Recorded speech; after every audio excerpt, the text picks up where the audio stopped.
Time now to round up a big topic from the week. Investigators looking into what caused the crash of a Virgin Galactic spaceship say a 5-mile patch of debris indicates the craft broke up in flight. Friday's crash in California's Mojave Desert killed one of the 2 test pilots aboard. The National Transportation Safety Board says where the spacecraft parts fell will help determine when and how the breakup occurred.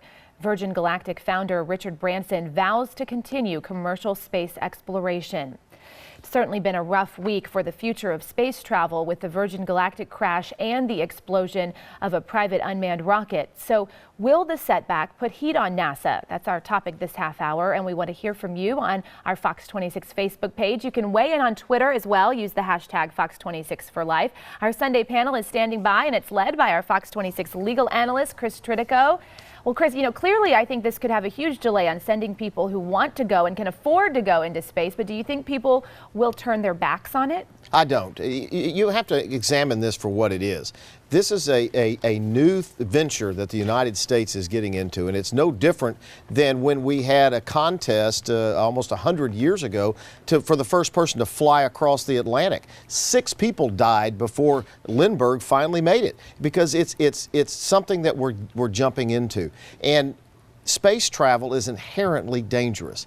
Every time NASA has a rocket blow up, we have headlines, should we not be going to space anymore? Well, that's not the issue. The issue is, as we're moving into a new venture, we have to wait for time for the technology to catch up, and it's going to be fine. Let me introduce Mustafa Tamiz, our political analyst, Jackie Bally, our public policy analyst. Good morning and welcome back. I get offended when every time we have a rocket blow up, everybody says we need to stop going to space. Yeah, that's not going to happen. I agree with your sentiments, and I think really what people should be looking at, or another discussion that we should be having, is commercial and recreational flights versus the flights that we've had before, because you've seen a shift in this current administration. President Obama has made it clear that this is really the direction he wants us to go in versus the other. He oversees the presidential, I forgot the term, but he's the one who determines when we're going back to the moon. We've heard that the earliest it would be 2028. So I think the shift in the type of flights that we're taking is really the policy discussion we need to be having. What about that? The NASA couldn't, in all the years NASA was launching rockets into space, couldn't get it down below, my research was about $30,000, $40,000 a pound to launch in there. This private ventures are saying we can do it much cheaper than that, which is why the administration, the Bush administration and this administration have moved in this direction. Well, look, the private sector is building on what NASA has done for decades. So it's not fair to kind of come to NASA and say, hey, you've invested the time in understanding the technology and building technology. Someone comes in from the private sector, takes advantage of all of that, and is able to deliver a cheaper product. There has to be a balance between what commercial space does, which I think is important, and as an advocate of space, I want that to grow.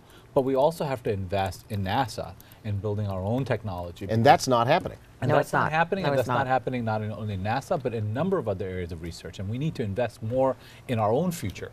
All right, let me go to Sally. She's monitoring our social media. All right, let's check in on Twitter. First, we have Johnny here. He says, that Virgin Galactic crash is a setback, but it genuinely would not put me off going into space one day.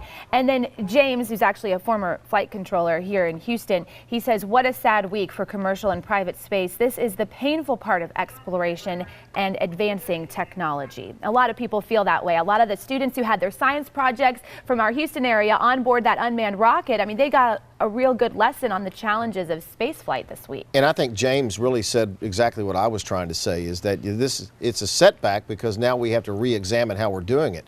But let's also talk about what happened. The first rocket that blew up, the private rocket or the unmanned rocket, that was a Soviet era engine that those people are using. That engine was 50 years old, and why they're doing that is beyond me.